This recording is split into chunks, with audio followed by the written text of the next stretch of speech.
the American dream right there. You know, beautiful story. But that ain't the way the world works.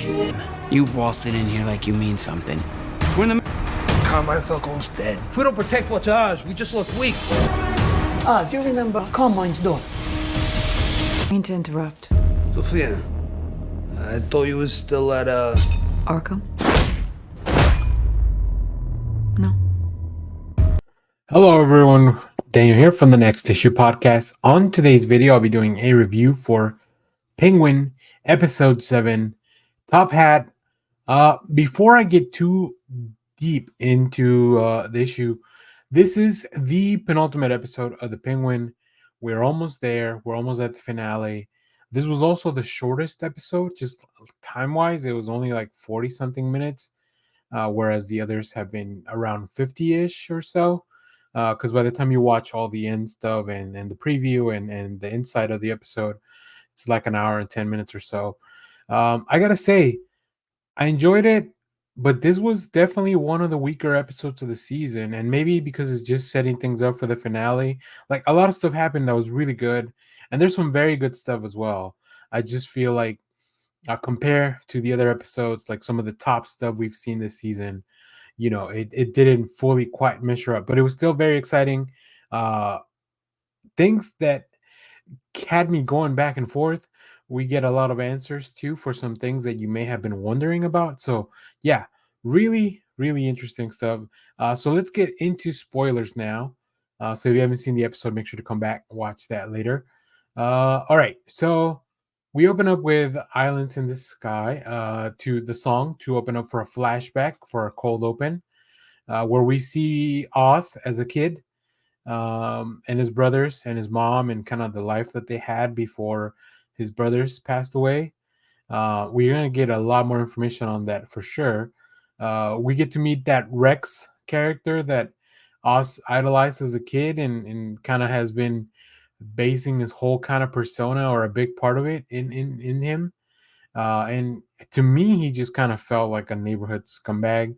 I don't think he really felt like the way that Oz described them and the way that, or like, we portrayed him in the show. Like, it is definitely completely different, which is different even from the way that Oz is acting.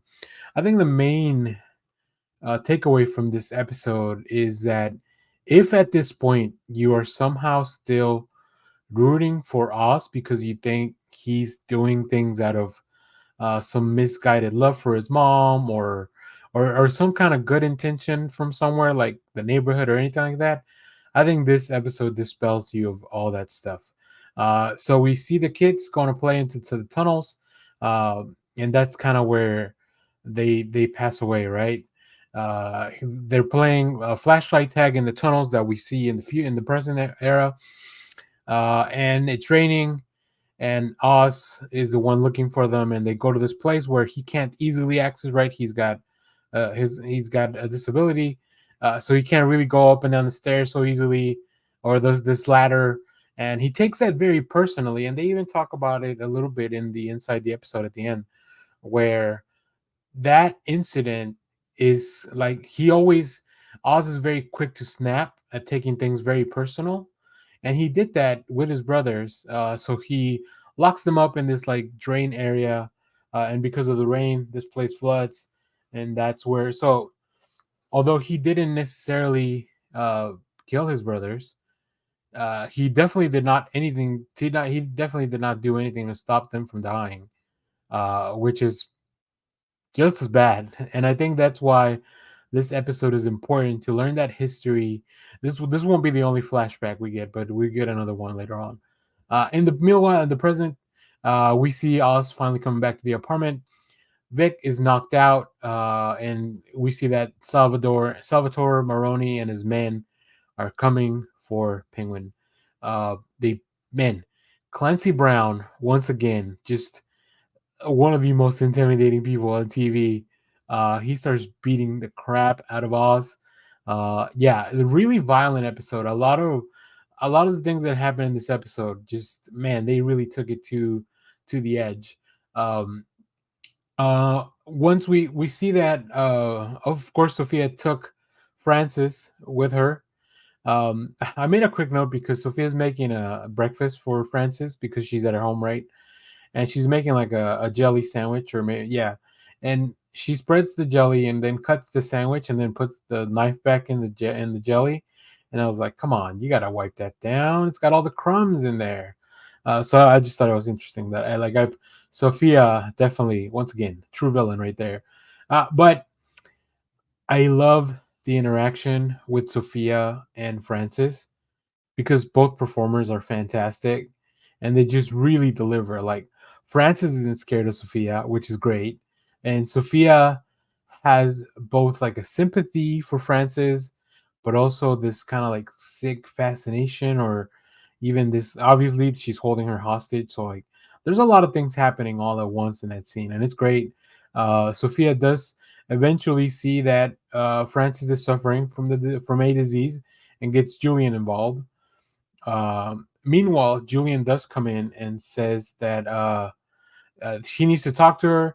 I made a note that one of the things that Frances says is that when she's kind of having an episode and she's thinking about her kids, she's like, they didn't even have their umbrellas. And then, of course, the penguin is, part of his whole uh, image and all the imagery that you think about when you hear penguin is definitely an umbrella, right? So I thought that was like, I think the dialogue was very purposeful there, just to do a little nod. I don't think we'll see Penguin run around with an umbrella and a monocle and a top hat.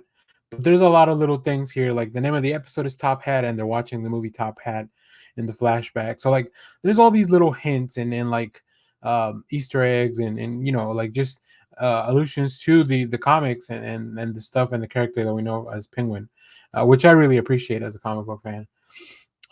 We next see that Gia might be a problem. Julian comes in and says that she's been talking to the doctor. So while Sophia goes to visit Gia, Julian starts talking to Francis. Right? Obviously, he's a doctor. He can probably get something out of that. Meanwhile, we go back to the underground where Sal and Sophia's men take Penguin to take over the operation, but because Oz has approached his people in a very specific way, they're very loyal to him, right? They're not just gonna let him take the fall here, and so they help him. He causes a distraction. He gets away. He starts fighting with Maroni, and then in a twist of maybe luck for Oz, or misfortune for Sal, he actually dies of a heart attack as they're fighting. But Oz ends up shooting him anyways. I thought it was interesting that Oz wanted to fight more. It felt like he wanted a bigger fight with Maroni, and then he shoots him. Now, none of his people saw what he did or what happened, how the confrontation ended. So I think it's important to Oz that he still comes out as the, triumphant from that fight, and that he kills Salvatore Maroni. So I think that's just a reputation thing. We do see that Sophia goes to visit Gia. Something that I thought was very fun and interesting was that in the inside of the episode, they mentioned that they repurposed the Arkham set for this home for children, that are in the system. Although the fact that Sophia wouldn't want Gia to live with her, or at least that she would take care of her, seems weird. Maybe she's there for a reason, for a very specific reason. I don't know. But Sophia eventually just kind of discovers that, and it's a really powerful scene. So kudos to everybody that was working on that. Like sometimes child performers can take you away from the scene, but this one, I think all the children performer were like, they were great. They were just really, really good, top notch stuff. Specifically, the actor portraying Oz, the young Oz. I'll talk more about that in a second. But yeah, Sophia realizes that she's doing the same thing. She's taking the same approach to everything that her father did, even when it comes down to dealing with Gia, as she has become, a problem. So she takes a different approach to things going forward, which is great. It leaves the episode it has a very explosive finale for the episode there. So Oz makes a deal with Sophia that he will get his mom back, and he will give Sophia the lab. Obviously, Sophia figures out that this is a trap. And they do a really interesting thing where, for the like, they a car drives into the tunnels, which we assume Sophia should have been in. But I immediately figured out that she wasn't. The driver runs away, and I immediately thought, "Oh my goodness, there's a bomb in here." But the show very smartly made me think, because they swerved, that Sophia had killed Francis and sent the body in the car. But then, like, they played it so well that actually that was the swerve. That even if I had originally believed there was a bomb in the car, they made me believe that that wasn't the case until the last second, where we do realize that there's a bomb in the car. So Sophia blows up the underground lab that Oz has set up. That takes us to another flashback, maybe a little bit after the passing of his brothers. Oz and his mom go out to the Monroe Club, which we've seen multiple times in the show. References specifically to in the end sequence. And man, Frances just, she puts so much on Oz, like as a young boy. All her trauma, all, like, just everything that she's dealing with, she kind of dumps it on Oz. And that really helps us shape. There's a line from earlier where Sophia mentions that she's interested to find out how Oz became this monster, and that's what she wants to talk to Francis. It was a lot of like Psycho, Norman Bates and his mom type of vibes that I got there. I thought that was a really interesting kind of connection. But yeah, after that, we see that Oz survived the explosion because he went into the place where his brothers died, because it was a place that would be shielded from the explosion. And then as Oz is getting out through the walking through the streets and the rubble, we see that detective from the previous episode, the one that was hooked on drops. Sophia sends this guy to retrieve Oz, and that's where we leave off for the finale. I didn't get the name of the end song because they didn't put it on. They usually, when the song starts playing, the captions will say so and so, which makes me think maybe it's something original for the show, maybe not. But yeah, interesting stuff. The preview for next week looks bonkers. So I'm very excited to see where we're gonna go from here. So there you have it. There's your Penguin episode 7 top hat review. So if you saw this episode, let me know what you thought about it down in the comments. As always, thank you for watching, everyone. Remember to share, like, subscribe, hit the bell so you know when we go live. That is most Saturdays, 10 a.m. Central Standard Time. And stay tuned because we have more comic reviews, trailer reactions, TV recaps, all that fun stuff here in the channel. Thanks for watching, everyone. Bye-bye.